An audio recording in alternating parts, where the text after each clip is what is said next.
Hello friends, welcome back to Fantasy Wash. It is time for a top 5 video, and that is going to be the top 5 books that I read in Q2. Let's jump in. I don't know if I'm going to do these in any particular order. If you've been watching my last few videos, chances are you know what my favorite book of Q2 was, but I had a really great Q2 overall, so I'm excited to talk about some of my favorites.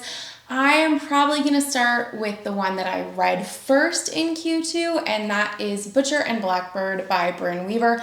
I had an absolute blast reading this book. Brynne Weaver took me on a journey that I didn't think I needed or wanted to go on, but I was so wrong. This Dexter-esque romance is a horror comedy romance. It was such a weird combination of genres, and it ended up being one that I absolutely adored. I loved the humor that she imbued into the story. I loved the characters, Rowan and Sloane, both independently serial killers coming together to form a competition of who can kill one specific target the fastest each year.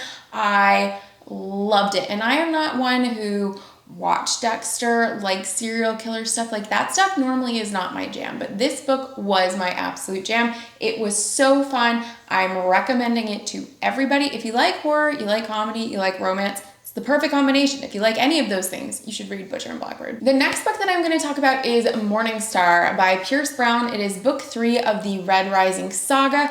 I enjoyed this book so much. There were a couple of moments throughout this story that I struggled with. But all in all, of the original trilogy of Red Rising, I think Morningstar is the best of the books. There was a scene in this book that is arguably one of my favorite scenes ever written that takes place between our main character and somebody else. I'm not going to name any names because I don't want to give away spoilers, but it was a scene that I was hoping was gonna happen, and it came to fruition, and it was everything that I could have wanted, everything that I was hoping for. It just rounded out the story so beautifully for me. I really loved Morningstar. The first 3 books in Red Rising as a whole were a really enjoyable reading experience for me in Q2, so highly, highly, highly recommend. Next, we are going to jump over to my man, Mr. Joe Abercrombie, and that is going to be the final book of the Age of Madness trilogy, which is The Wisdom of Crowds.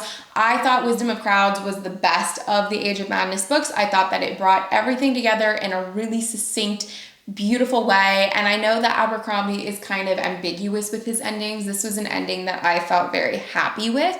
I liked, for the most part, what happened to the majority of the characters. I felt that the story it reached a natural conclusion in this book for many of the characters and the main plot line. So I thought that this was very well done. It has all of the notes of Abercrombie that I love. There's intrigue, there's mystery, there's humor, there's great character work. And I found that Age of Madness, more so than the original First Law trilogy, had much more of a direct trajectory of a plot.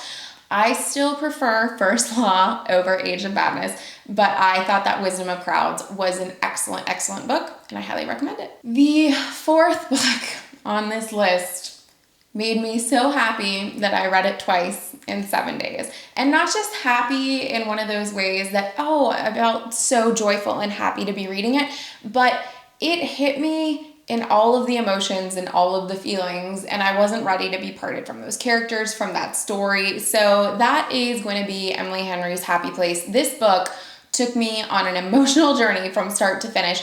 I just am so in love with the characters that Emily Henry creates, the worlds that she creates for them, the fact that in a book that's like 300 some odd pages, I feel like I intimately know each one of the characters, why they make the decisions they do, their friend groups, their dynamic, the place that they live, the place that they're from, how that's impacted them, their childhoods, their trauma, everything. She is a phenomenal character writer, and I felt like that was exemplified in Happy Place. Happy Place for me is the creme de la creme of what Emily Henry can do. I have read all of Emily Henry's books in the contemporary romance genre that she's written. I haven't read any of her YA books. I've loved all of them, but Happy Place has a special place in my heart. The final book of my top 5 books for Q2 was Enemy of God by Bernard Cornwell. It is book 2 of the Warlord Chronicles trilogy. This trilogy, guys, I am going to keep talking about it until every single person that watches this channel reads this trilogy, because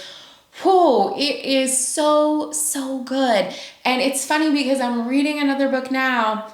It's Malice specifically, which is the book club for that is going to be on Saturday night. And I see so many influences in books that I have read since reading Warlord Chronicles, or even when I'm looking back at them retrospectively, where I'm like, I wonder if this author read Warlord Chronicles and is taking that idea, that theme from this, because it is a beautifully written story. The characters, the world, the Arthurian story comes to life in an entirely new way. It is very druidic in a way that England should be at that time, before it even is England.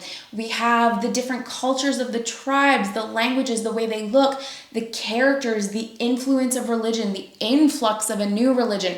Everything about this trilogy was so expertly done, and I feel like the apex of it was Enemy of God. Enemy of God for me is just a perfect book from start to finish.